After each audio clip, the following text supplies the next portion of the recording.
بسم اللہ الرحمن الرحیم۔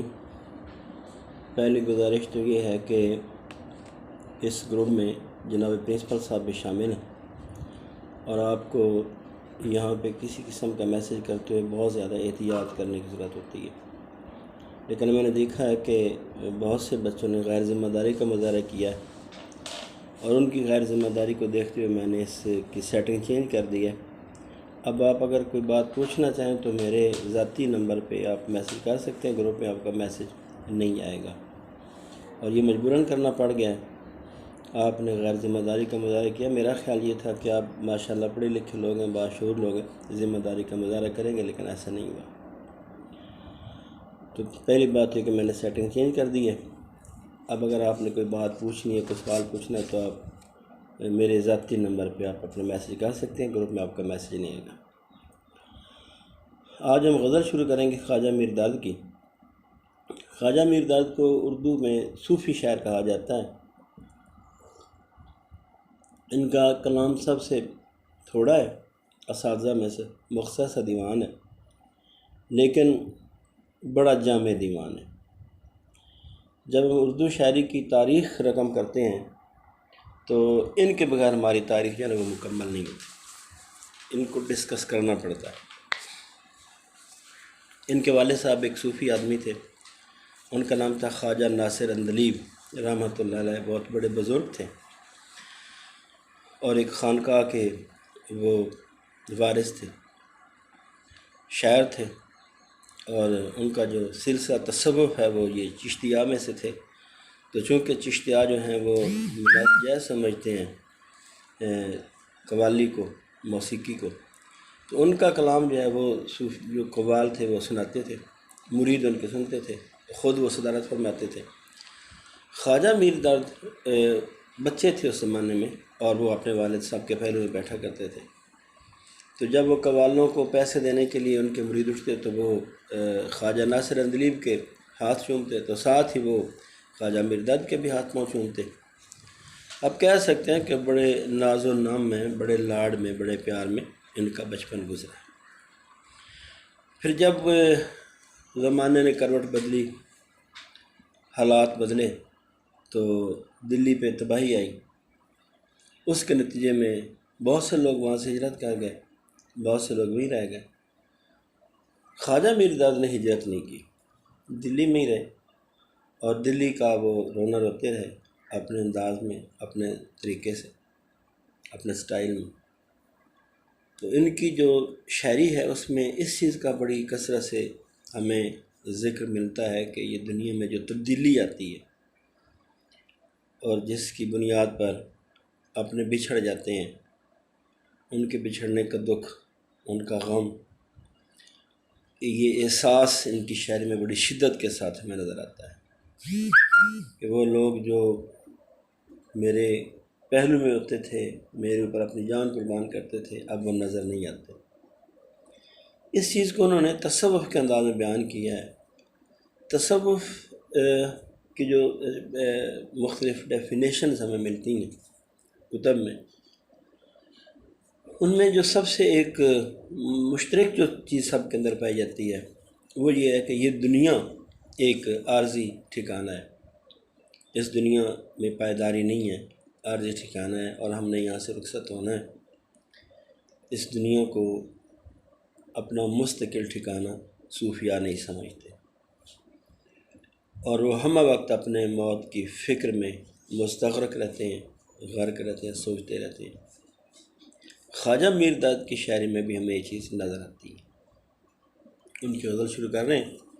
کام مردوں کے جو ہیں سو وہی کر جاتے ہیں، جان سے اپنی جو کوئی کے گزر جاتے ہیں۔ مرد کے دو معنی، ایک تو یہ جینڈر کے حساب سے جیسے میل اور فیمیل ہوتا ہے، تو آپ میل کو مرد کہتے ہیں، فیمیل کو عورت کہتے ہیں۔ دوسرا مرد کا معنی ہے دلیر آدمی، مخلص آدمی، سچا آدمی، قابل بھروسہ، قابل اعتماد آدمی، اس کو مرد کہتے ہیں۔ اور یہ جو صفت ہے، یعنی مرد صفت ہے، اس کو ہم عورت اور مرد پہ یکساں طور پر لاگو کرتے ہیں۔ جیسے کہا جائے کہ وہ عورت مردانہ وار لڑتے ہوئے اللہ کو پیاری ہو گئی، مردانہ وار، یعنی بڑی دلیری کے ساتھ، جرت کے ساتھ، بہادری کے ساتھ۔ تو دلیری، جرت، بہادری، صداقت، اعتماد اور بھروسے کے قابل ہونا، یہ صفات ہوتی ہیں جن کو جو کسی کو مرد بناتی ہیں۔ اور جس میں یہ صفات نہ ہوں، اگرچہ وہ جینڈر کے اعتبار سے مرد ہی کیوں نہ، لیکن اس کو نامرد کہتے ہیں جس میں یہ صفات نہ ہوں۔ تو کام مردوں کے جو ہیں سو وہی کر جاتے ہیں جان سے اپنے جو کوئی کے گزر جاتے۔ جان سے گزرنا اس کا مطلب یہ ہے اپنی جان کی پرواہ نہ کرنا، خود غرض نہ، سیلفش نہ ہونا، دوسروں کو اپنی ذات پہ ترجیح دینا، یہ ہوتا ہے جان سے گزرنا۔ یعنی اپنی جان کی پرواہ نہ کرنا، اپنی جان بھی دینی پڑے تو جان دے دینا، اور چھوٹی موٹی قربانی تو پھر اس سے بہت پیچھے رہ جاتی ہیں۔ مال خرچ کرنا پڑے مال خرچ کر دینا، کسی کو وقت دینا پڑے وقت دے دینا، کسی کے ساتھ چند قدم چلنے پڑے تو چند قدم چل لینا، کسی کے کام آنے کی کوشش کرنا۔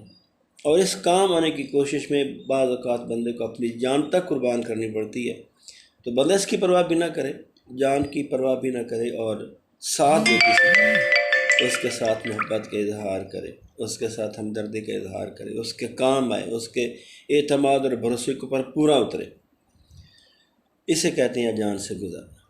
تو ہمارا شاعر کہتا ہے کہ جو بڑے کام ہیں، مردوں والے کام، وہ صرف ایسے لوگ کر سکتے ہیں جو اپنی جان کی پرواہ نہیں کرتے، یعنی جن کے اندر سیکریفیکیشن کا جذبہ موجود ہو، قربانی کا جذبہ موجود ہو، وہی بڑا کام کر سکتا ہے۔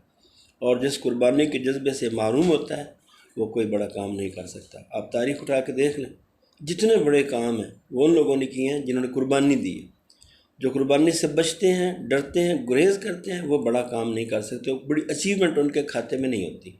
اگر کوئی بڑی اچیومنٹ آپ کہیں نظر آتی ہے تو اس کی اگر آپ ہسٹری دیکھیں گے تو آپ کو محسوس ہوگا کہ اس بندے نے بڑی قربانی دی ہے، آرام کی قربانی دی ہے، وقت کی قربانی دی ہے، فیملی کی قربانی دی ہے، اپنے ملک کی قربانی دی ہے، مطلب ہے کہ مالی قربانی دی ہے، بدنی قربانی دی ہے۔ تو قربانی دیے بغیر، سیکریفیکیشن کیے بغیر آپ کوئی بڑا ٹارگٹ اچیو نہیں کر سکتے۔ اس شعر کا جو اخلاقی سبق ہے وہ یہ ہے۔ اور موت کے آگے فقیروں سے تجھے لینا ہے، موت سے آگے یہ لوگ تو مر جاتے ہیں۔ اے موت، تو فقیروں کے پاس آئے گی تو کیا لے گی؟ یہ تو وہ لوگ ہیں جو مرنے سے پہلے ہی مرے ہوتے ہیں۔ باقاعدہ ایک فلسفہ ہے تصوف میں، اور وہ موتو قبل الموت، موتو یعنی مرنا، ٹو ڈائی، قبل الموت بیفور ڈیتھ، ڈائی بیفور ڈیتھ۔ اب یہ کیا چیز ہوتی ہے کہ موت سے پہلے مر جانا، ڈائی بیفور ڈیتھ کا مطلب کیا ہوتا ہے؟ زندگی جو ہے نا وہ خواہشات کا نام ہے، یہ بھی ہو جائے، یہ بھی ہو جائے، یہ بھی مل جائے، یہ بھی مل جائے، یہ ٹارگٹ بھی حاصل کر لیا، یہ ٹارگٹ بھی حاصل کر لیا، یعنی جو مختلف ہماری خواہشات ہوتی ہیں ان کے حصول کو زندگی کہتے ہیں۔ اور موت کیا ہے؟ ان جو ہماری خواہشات ہیں ان سے ہاتھ اٹھا لیں، ان کو ترک کر دیں، یعنی ترک دنیا، ترک خواہشات، اس کا موت کہہ لیں۔ اور اس دنیا کو حاصل کرنے کی کوشش یا خواہش یا خواہشات کی تکمیل، اسے آپ کہہ لیں کہ یہ زندگی ہے۔ اور جو فقراء ہوتے ہیں چونکہ ان کے ذہنوں سے زندگی کی خواہش ختم ہو چکی ہوتی ہے، اس لیے ہم ان کی زندگی کو شعراء جو ہیں وہ موت قرار دیتے ہیں، یعنی اس آدمی نے اپنی خواہشات کو ترک کر دی ہے۔ اور خواہشات کو ترک کرنے کا مطلب یہ ہوتا ہے کہ اس آدمی نے اپنی خواہشات کو کسی کی خواہشات کے تابع کر دی ہے۔ جیسا محبوب کہے گا یہ ویسا کریں گے، جیسے وہ راضی ہوگا یہ راضی رہیں گے۔ اس نے مال دیا، مال پہ خوش ہے، اس نے کنگال کر دی، کنگالی پہ خوش ہے۔ اس نے ہمارے دیے خوش ہے، اس نے غربت دیا خوش ہے، اس نے تندرستی دیا خوش ہے، اس نے بیماری دیا خوش ہے، اس نے اولاد دیا خوش ہے، اولاد واپس لی پھر بھی خوش ہے۔ یہ اپنے پارٹ 1 میں ایک لفظ پڑھی تھی، پورے ہیں وہی مرد جو ہر حال میں خوش ہیں۔ تو بالکل اسی مضمون کو یہاں پہ خواجہ میرداد بیان کرتے ہیں کہ موت فقراء سے کیا حاصل کرے گی؟ یہ تو وہ لوگ ہیں جو ہر حال میں خوش رہتے ہیں، اپنے مالک کا، اپنے رب کا، اپنے محبوب کا شکوہ نہیں کرتے، گلہ نہیں کرتے، یعنی کیونکہ اپنی خواہش ہی نہیں ہوتی۔ دیکھیں شکوہ تب پیدا ہوتا ہے جب آپ کی کوئی خواہش ٹوٹتی ہے، آپ نے کوئی خواہش پیدا کی، پوری نہیں ہوئی، آپ گلہ کریں گے، لیکن جب خواہش ہی نہیں کریں گے تو پھر آپ کی گلہ تو نہیں بنے گا۔ مثال کے طور پر میں یہ کہوں کہ فلاں آدمی مجھے اپنی گاڑی بٹھا کے فیصل آباد لے جائے گا، اب جب وہ نہیں لے جائے گا تو میری خواہش ٹوٹے گی، اور خواہش ٹوٹنے پہ اس سے گلہ کروں گا کہ مجھے توقع یہ تھی کہ تم مجھے لے جاؤ گے، لیکن تم مجھے بات ہی نہیں سنی، لفٹ ہی نہیں کروائی۔ تو گلے بنتے ہیں، شکوے بنتے ہیں جب ہماری خواہشات ٹوٹتی ہیں۔ خواہش پیدا نہ ہو تو پھر گلہ شکوہ نہیں ہوتا۔ اس لیے جو فقراء ہوتے ہیں وہ اللہ کی بارگاہ میں کوئی گلہ نہیں کرتے، شکوہ نہیں کرتے۔ کیوں نہیں کرتے؟ ان کی کوئی خواہش ہی نہیں ہوتی۔ خواہش ٹوٹے گی تو گلہ بنے گا، خواہش ہوتی نہیں۔ اس لیے ان کی زندگی کو عرف عام میں موت کہا جاتا ہے، یعنی موت قبل الموت، ڈائی بیفور ڈیتھ۔ تو شاعر کہتا ہے کہ موت کیا آ کے فقیروں سے تجھے لینا، موت سے آگے یہ لوگ تو مر جاتے، یہ تو مرنے سے پہلے مر جاتے ہیں۔ انہوں نے اپنی خواہشات کو ترک کر دیا ہوتا ہے، اپنی خواہشات کو رب کی خواہشات پہ ترک کر چکے ہوتے ہیں۔ ان کے دل میں کوئی ذاتی خواہش نہیں ہوتی، جس کے ٹوٹنے میں ان کو دکھ ہوگا، افسوس ہوگا، کوئی اظہار کریں گے گلے شکوے کا، تو ان کو آگے کیا ڈرائے گی؟ یہ تو صرف ڈرنے والے نہیں ہیں۔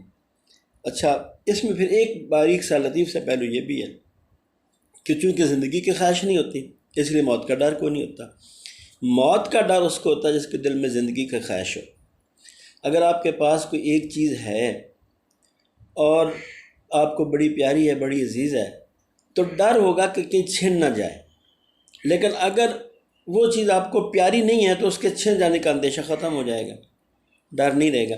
دیکھیں نا، فرض کریں کہ رات کے 2 بجے کا وقت ہے، ایک ویران سے لاری اڈے پہ، بس سٹاپ پہ 2 مسافر اترتے ہیں۔ ایک کے پاس فرض کیجئے کہ 10 لاکھ روپے ہیں اور ایک دوسرا آدمی کی جیب خالی ہے۔ اب دونوں نے پیدل جانا ہے، اپنے گاؤں جانا ہے، 2-3 کلومیٹر کا راستہ ہے، تو کون ڈرے گا؟ وہ ڈرے گا جس کے پاس سرمایہ ہوگا۔ جس کے پاس نہیں ہے اس کو تو ڈر نہیں ہوگا۔ تو چونکہ یہ زندگی پہلے قربان کر چکے ہوتے ہیں، ان کے پاس تو وہ جینے کی خواہش ہی ختم ہو چکی ہوتی ہے، یہ اپنے رب کی رضا پہ راضی ہوتی ہے، اس لیے موت سے نہیں ڈرتے۔ ان کو زندگی کے چھن جانے کا دکھ ہی نہیں ہوتا۔ تو موت سے وہ ڈرتا ہے جس کے دل میں زندگی کی محبت ہو، اندیشہ ہو کہ زندگی چھن نہ جائے۔ تو چونکہ ان کے پاس زندگی سے محبت کا کوئی جذبہ نہیں ہوتا، اس لیے یہ موت سے نہیں ڈرتے، ان کو زندگی کے چھن جانے کا اندیشہ نہیں ہوتا، بلکہ یہ تو موت کو اللہ سے ملاقات کا ایک ذریعہ سمجھتے ہیں۔ ایک عربی محاورہ ہے، بعض لوگ اس کو حدیث بھی کہتے ہیں، کہ جو موت ہے وہ ایک پل ہے جو رفیق کو رفیق سے، حبیب کو حبیب سے ملا دیتی ہے۔ موت ایک پل ہے جو حبیب کو حبیب سے ملا دیتی ہے۔ تو جب آپ نے اپنے دوست سے ملنے کے لیے جانا ہے، پل عبور کرنا ہے، تو وہ پل آپ کے لیے راحت کا باعث بنے گا، خوشی کا باعث بنے گا، وہ آپ کے لیے دکھ کا باعث نہیں بنے گا، خوف کا باعث نہیں بنے گا۔ تو چونکہ ان کے دل میں رفیق کی، محبوب کی، حبیب کی محبت کی خواہش زور پکڑ رہی ہوتی ہے اور اس سے ملنے کے لیے بے چین اور بے قرار ہوتے ہیں، اس لیے ان کو وہ جو موت کا پل ہے وہ ان کو تکلیف نہیں دیتا، بلکہ اس پہ یہ خوش ہوتے ہیں۔ اسی لیے جو بزرگان دین کا یوم وصال ہوتا ہے، اس وصال کو عرس کہا جاتا ہے۔ عرس کا معنی دلہن ہوتا ہے، یعنی ایک آدمی جیسے دلہن اپنے دولہا سے ملنے کے لیے بے چین بے تاب ہوتی ہے، جو فقراء ہوتے ہیں وہ اپنے رب سے ملنے کے لیے بے چین اور بے تاب ہوتے ہیں۔ ہم نے 3 شعر کیے ہیں، 2 شعر کیے ہیں، انشاءاللہ پھر اگلے لیکچر میں اگلے شعر کرتے ہیں۔